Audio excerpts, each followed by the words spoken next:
Hi guys, Mr. X with King Ghidora. Welcome to Satellite Ranch, Starlight Lounge, and this is a Pi Records rig rundown. Let's check some shit out. So for the main King Ghidora amp, guitar amp sound for the longest time came from this amp here, Fender Twin Reverb. I bought this amp in 1998 from Tim at Guitar Castle in Salem, Oregon. And I love this amp. It came with the original orange back JBLs. Doesn't have speakers in it right now. Right here is one of the original orange backs, and then this is a gray back replacement that has to be put in there. I used that amp for a very long time, and then eventually got to the point where I kind of took it out of the lineup because it's extremely heavy, really loud. One piece of advice, a trick that I learned from my friend Heather, who was the sound person at, she worked at the Ash Street Saloon in Portland, Oregon. Trick she taught me is if you're playing somewhere and the sound person doesn't like all the stage volume coming from the amp, turn the amp around, face it towards the back wall, and they can still mic it, and then you still get some sound out of the back of the amp, but you're not blasting people in the face. So that's a little trick that Heather taught me. Anyways, love that amp. Current King Ghidora amplifier setup is,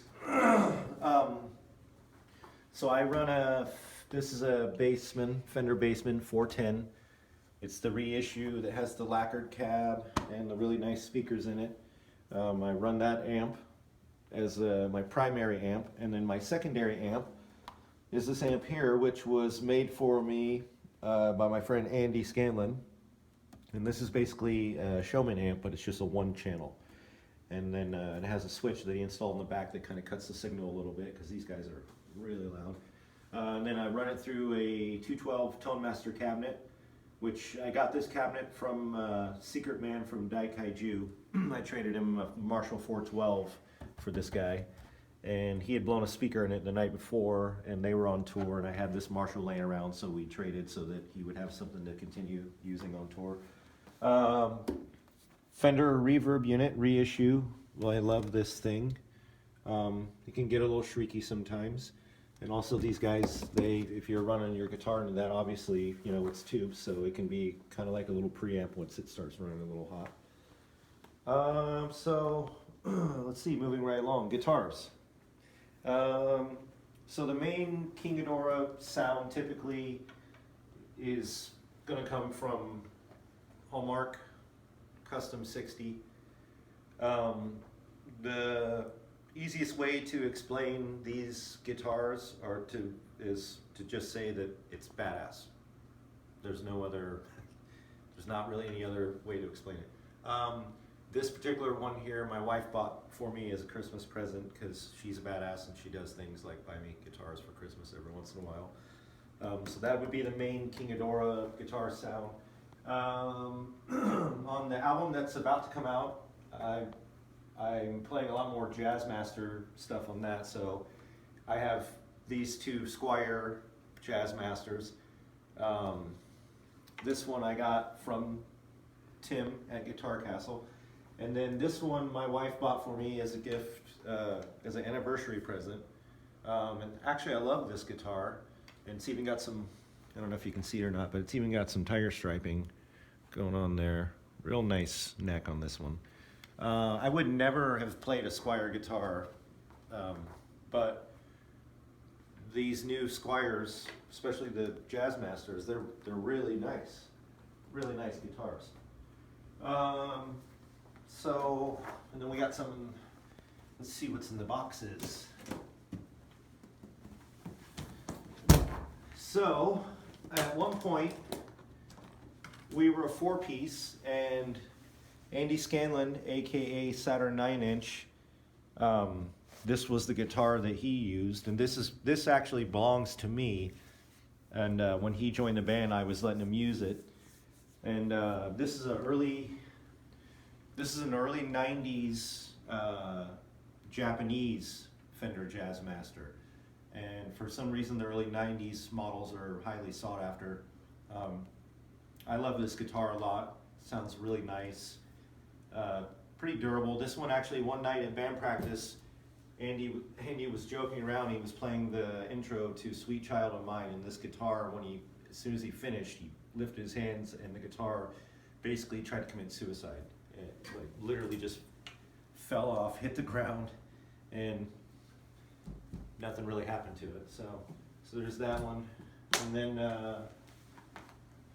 over here, let's see what's in this box.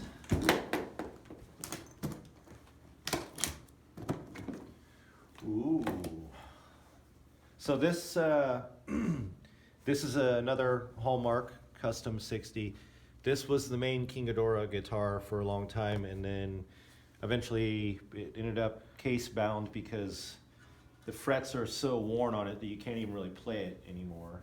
I mean, you can still play it, but it sounds like a guitar with some really worn out frets. I love this guitar, as you might notice, the people, Hallmark fans out there. This is the sharp horn model. This is one of the earlier ones, and I really prefer these over the new ones because I feel like they're a little bit thinner and they're a little bit lighter. And my hope is that one day I might be able to talk Bob at Hallmark into making me a one-off Mr. X guitar that's based on this exact guitar. So, Bob, if you're watching. And let's see, pedals. So I use two amps together. So the signal chain starts here. This is a tuner. I don't remember what it's a Korg. It's nice. This is a full tone overdrive. I've had this pedal for a long time. I've gone through 20 or 30 different overdrive pedals. Always end up back at this one. I really love the sound of it.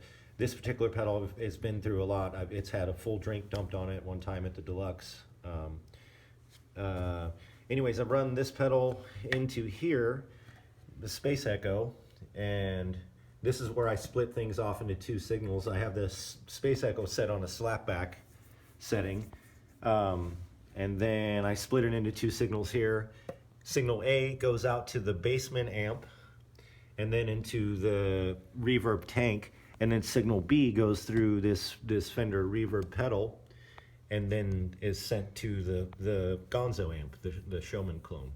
And so I have two different reverbs I can work with, and then this slapback going into both of them, and then the overdrive. And sometimes I'll get weird and I'll flip this around and I'll have the slapback going first, and then overdrive.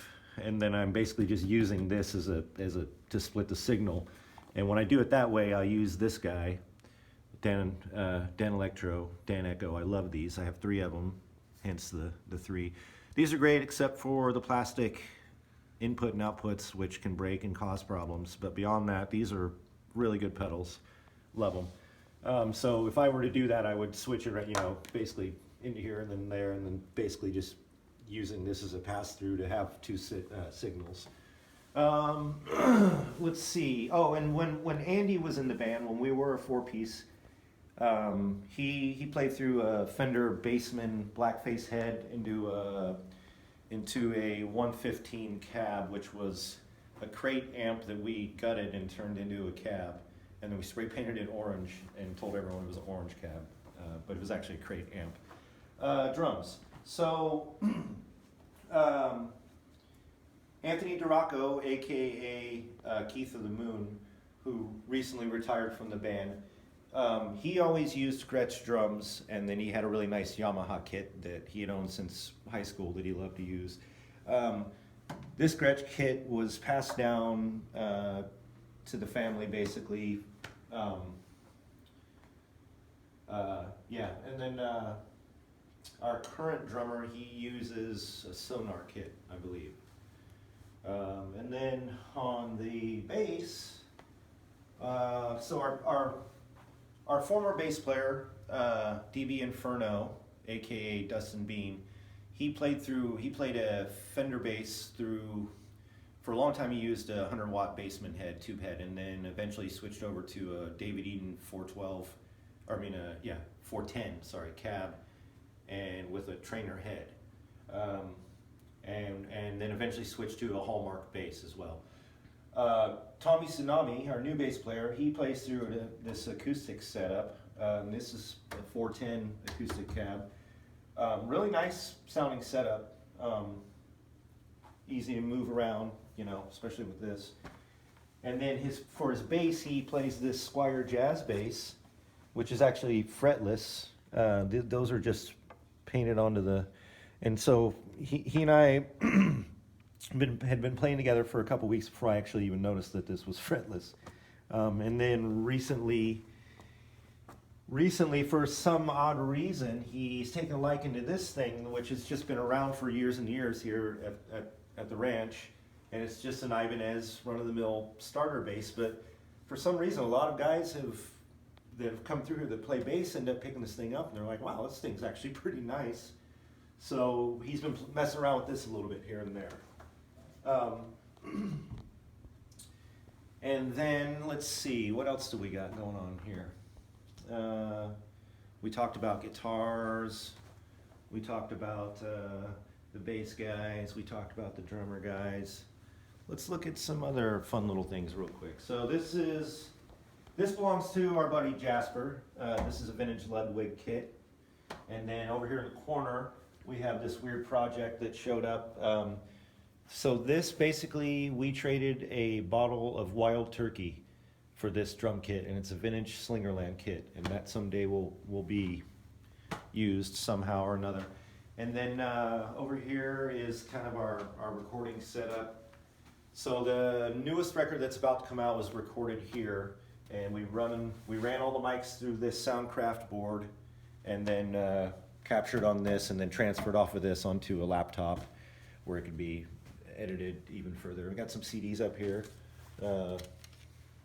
Really good CD. Love these guys.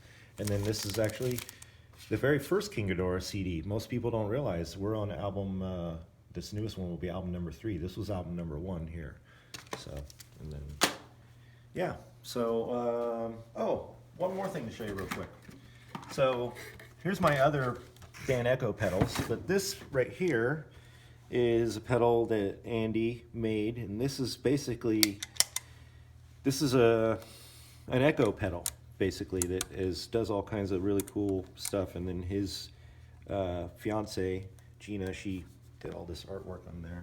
So, yeah. Anyways, thanks, guys. Have fun.